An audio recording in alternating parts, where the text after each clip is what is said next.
Welcome to Salax Royals Media House. Today we are diving into an exciting book review of the Man Unveiling, A Journey Within. After a successful launch of this book with over 40 copies sold and circulating in the African community, we believe the general public deserves to grasp the deep intuition of this work as they might be missing it while reading. Let me introduce Miss Simba and Mr. Tawana, who will be talking with our author tonight as they go on a deep exploration and review, leaving no stone unturned. Okay, thank you very much, Mr. Nkosi, for such a wonderful introduction. I'm Mr. Ino, the author of the book that we are going to be revealing today. So with me, I've got my guests. So I just want to know if they read the book, because I know a lot of people in the community have not yet read the book.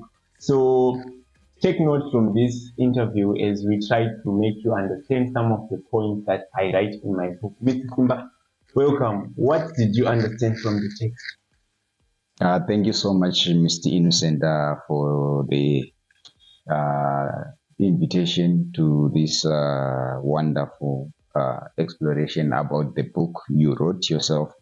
So I went through the book and I found out so much interesting things that you were talking about. To begin with, you mentioned about men becoming, the whole idea was highlighting what it really means to be a man amongst the different notions that we have believed to be true amongst our societies, amongst the different teachers we have encountered. So it's one of the most fascinating things that I would like to draw inspiration from. However, I've got some questions that I developed along the way. Like the first question is, why do you speak of women, of men in the eyes of women, particularly in a book that is set to define a young uprising man, as we are saying, Men Unveiling? I thought maybe you could write more targeting maybe men as a father, men as a brother, men as a friend, but you chose to write about men, a perfect man in the eyes of women. Maybe you would like to tell us why it is important for us to also be good or to appear acceptable in the eyes of the other gender. Okay, thank you so much, Mr. Simba, for such a good question. You actually are not the first one. I was talking to Lusani the other day. He was also mentioning that you were favoring the girls, you were just becoming too biased. But to be honest, I think if you want to be a man, it's almost as equally important to understand the woman. And when you are moving from being a boy to a man, the next thing you want a wife and a family. So it's also important for you to understand the women. So that's why I had to put that chapter, that it's actually shorter because it's not necessarily the main agenda. Well, maybe we can just look at it. What could you think made this chapter 6? It's actually chapter 6 of my book on page 24. So maybe there are some things that are in there that you think maybe made this chapter more or less ambiguous. Just go there and try to see what exactly made this chapter kind of ambiguous. If you say that we expected more of Men Unveiling rather than the side of women. So what exactly made it? So maybe let me just try to explain to you what I was trying to say in this chapter. So in this chapter, I talk about men in the sight of women, and I say that I put my personal example with my friend, my roommate, whereby my roommate came from school and he was telling me, a girl told him that actually you men cannot do without us. I looked at what Samson did. He had to defy God's promise just to make Delilah happy. So to me, that was an important thing that a woman pointed out.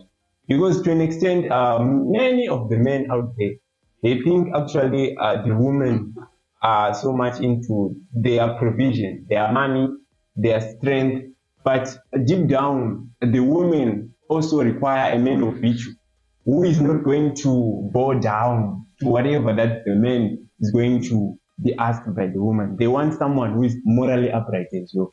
So that's what I was just trying to say, that you know what, women believe in us. So when we become those fake men who are actually taking advantage of the women, we will be defying the relationship that we have with women. So I don't know if I've answered you on that.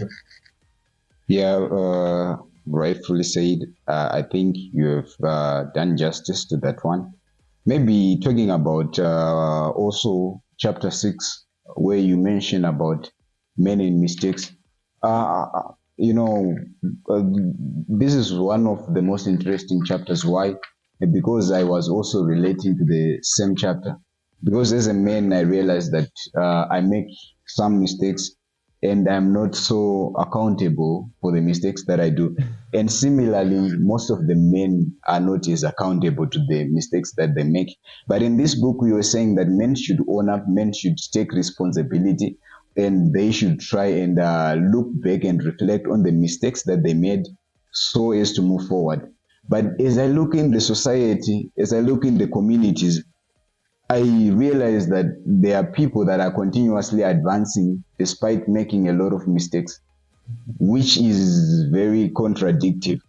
Then I would like to pose this question to you. What makes you feel like if other people are managing to get away with mistakes, what makes you feel like we should sit down and try to rectify, go back to our mistakes if we can similarly get away with murder? Okay, yeah, interesting. Well, thank you, Mr. Simba, for such a wonderful question. Indeed, men don't own up to their mistakes. The reason being, they take dominion too much. Like I mentioned in chapter 1, be a man, not just a man being who is exerting dominance. So when you become a man, you understand the importance of owning up to your mistakes. So it's true, a lot of people don't own up to their mistakes, probably because they want to cover up their reputation. But when you deep in this theme in my book, the main theme in my book is to self-discover. When you self-discover yourself, you realize that there are some things that matter and those that don't matter. So what matters is actually you being a steward that God put on earth and is producing something better and standing up for what he believes. But when you now think that you can cover up mistakes just to be right always, it means you do not own up to the principle of balance that I talked in my book. I say a man should be centered. You should not always look to be extremistic, whereby you want your views to be the best. You want to do a facade of perfection, whereby you want to be the one who is perfect all the time. When you realize that, it means you have gone through self-discovery. So indeed, men should read this book, and it's unfortunate that I cannot teach an old dog new tricks. This book is specifically for the freshers, like, and those people who are still young, who are still getting to understand. I think when you're before 21, like myself, I'm 21, that's why I wrote it right now, because I have learned a lot through my journey. So I think if you are still young and you read this book and you understand what really matters, that you are just a man who is here to be a good steward, who is going to be innovative, you realize your mistakes or your repetition will not matter more than the greater good. So that's what I just tried to explain. So I just hope that if someone is going to read this book, it's going to be a book that will encourage him to go beyond his reputation, but seek to understand his true self without a facade of perfection and hiding from your mistakes. Thank you. So, Mr. Chawana, it's been long. Oh, you did not get into these conversations. To begin with, can you please explain to us actually what you understood from the text when you read it? Okay, first and foremost, thank you for inviting me, and I'd like to thank Mr. Simbarashi for the informative questions and insights that he gave us. Nevertheless, not to be tedious to you any further, let us get into business. I've learned a lot in reading this book that what makes someone to be called a man is not about the physical appearance, but it's about the responsibilities, the chores that you do. They're the ones that defines someone to be called a man. And I've also learned that no one is a working library. We must give a room to learn new things from others. So let me ask you my first question. My first question goes like this. Can you please differentiate between man being and manhood in short? Okay, as mentioned in chapter 1 of this book, being a man being is just owning like to the primal ages. When you are born a male, there are certain hormones that we have that the female does not have. Same in the animal kingdom. We see baboons exerting dominance because of the so-called testosterone. So for me, the journey of self-discovery to be a real man starts the moment you realize that yes, I am physically fit, yes, I am very confident, but I should not use that confidence to cause harm, but rather I should use it wisely as a good steward.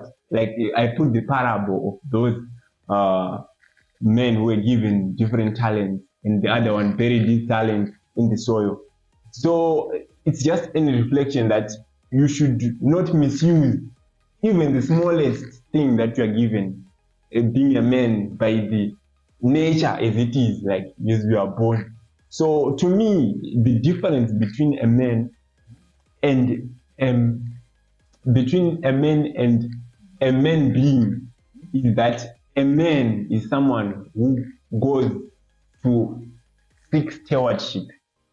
In the animal kingdom, you never see baboons or trying to or like store some goods or like to conserve the environment and say maybe if we are going to do this, they are not given that power. But as a man, you are given that power to reason to say maybe this one can actually cause harm to the society. Why not like seek balance and correct this error? So to me, that's different.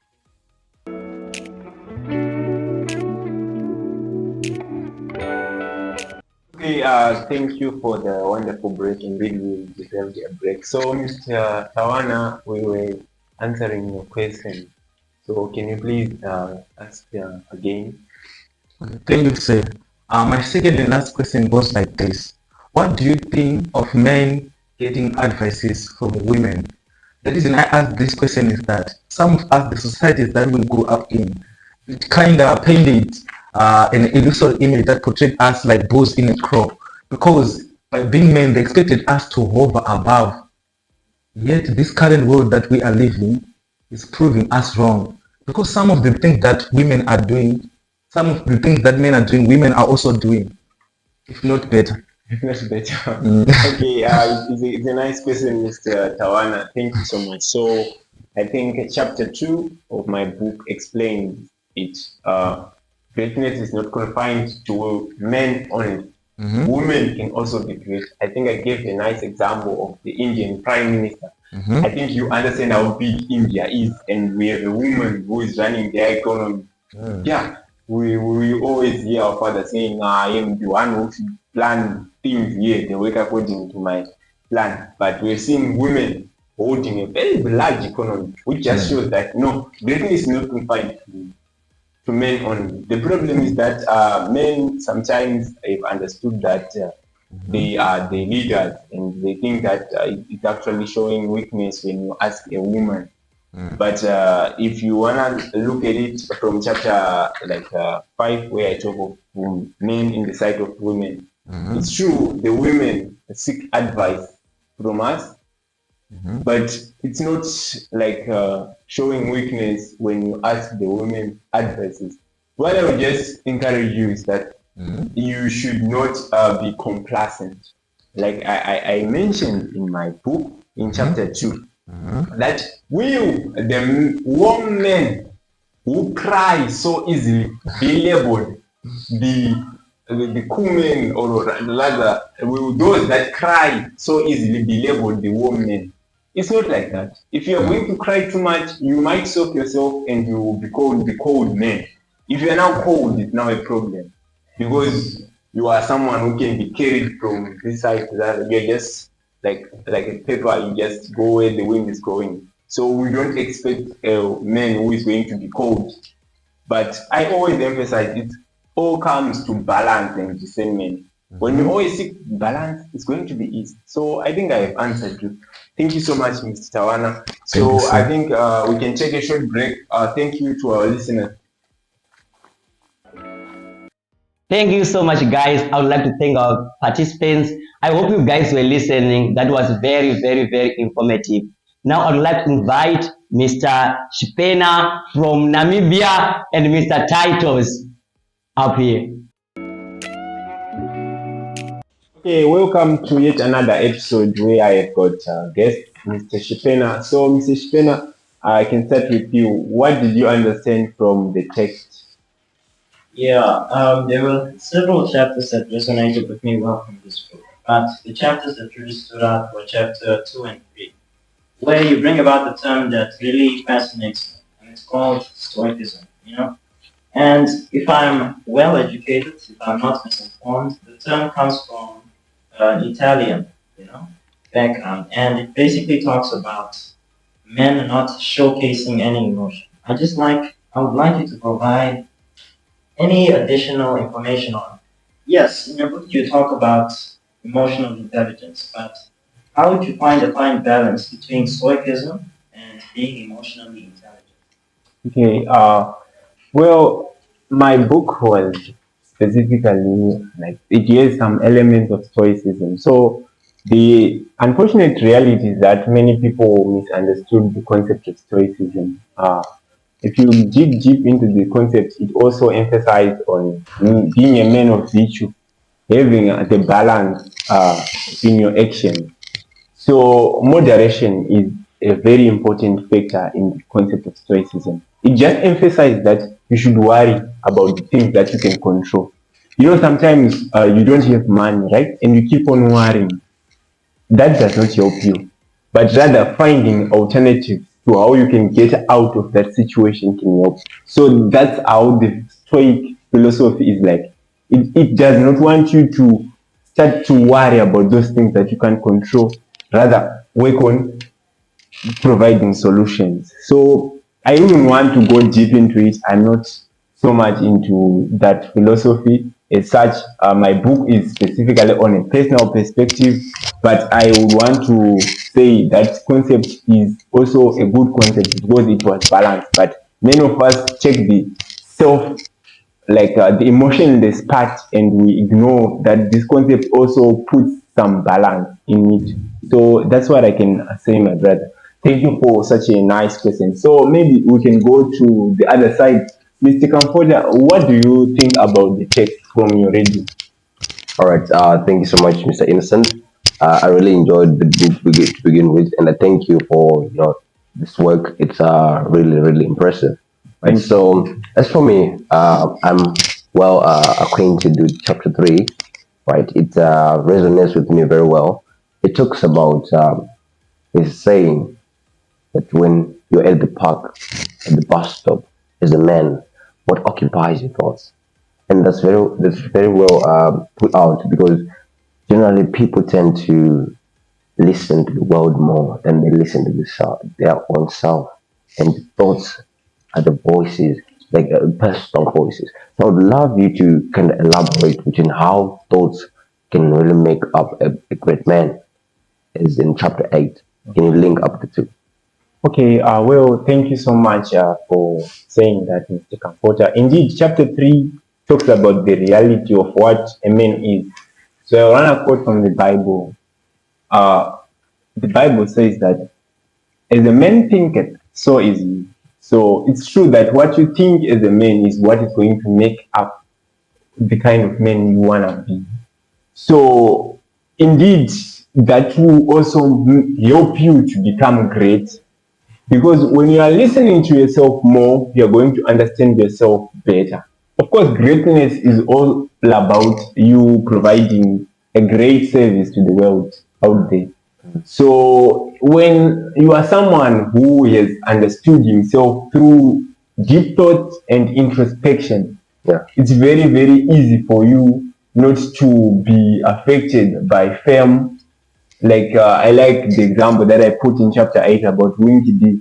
You know, when you're singing dance or music, it simply means you have to show a little bit of some vulgar, but you tried by all means not to be defined by industry. It seems that he is someone who had taken time to understand himself more and realize what really helps him, and he had to stand with those principles. So I think if you are someone who is baptized by this concept of deep thinking and introspection, it's easy for you to be a good, great man. Because indeed, some people are great but without good morals. So I don't know if I've answered that one perfectly well. All right, it's actually perfectly answered, and I'd love to maybe add a little bit. But I realized that basically the thoughts are more like an overview of what you are planning in the future, right? So it is more like a roadmap of what it's going to be like the next second, the next day, the next 10 years. And I think that's an attribute that is accompanied with great men. They really know what they're doing, they really know where they're going. And exactly, the majority don't even know. You ask them, why do you go to work every day? It's only about something that is right round in the moment to take care of the family. But what about investing in the business that will take care of the family later? Why not level up? It's simply not in their thoughts. So it is more like, yeah, we live our life definitely as we think. Yeah, that's true. That's true, actually.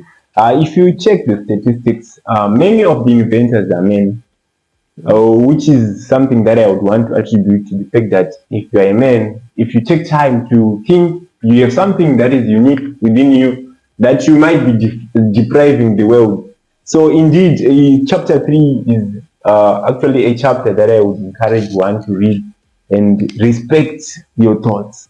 Seek time, I love a lot of my friends here who are always saying, I don't want a roommate. You definitely need that solitary time whereby you can go in the depth of your life. So I think indeed that is my own perspective. But I would want to say this: I am not the epitome of knowledge. I'm not giving you a prescription of what a man should be, but I'm just trying to emphasize what it means to unveil yourself and understand yourself better. So I would want to take a break with this. Mr. Shipena, before we take a break, do you have any other questions? Not really any questions, but I really like what Alpha said about basically to create general stability in life. When we say generational stability, it requires you to go on a journey that puts emphasis on continuously working on yourself. You know, I think self-introspection should be something that you carry out throughout your life, and not only in a specific or limited time frame or from a certain age range, but actually throughout your entire life. As to say, the transformation of an individual is never complete over a specific amount of time, but instead it's a lifelong journey, right? And there is no specific journey for everyone. Everyone has their own puzzle, and I really like that. Okay, thank you so much, Mr. Shipena. So I would want to take a break and thank my guest Wonderful, for man. today.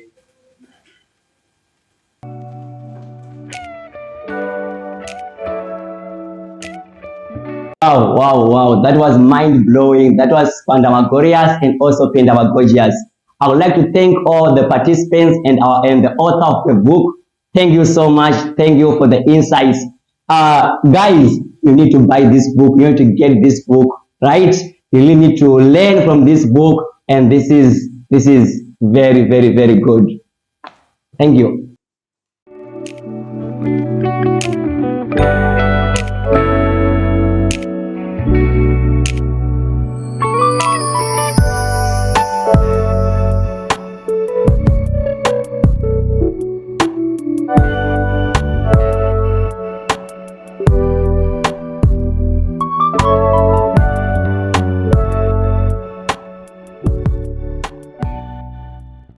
Okay, bye. See you. Bye.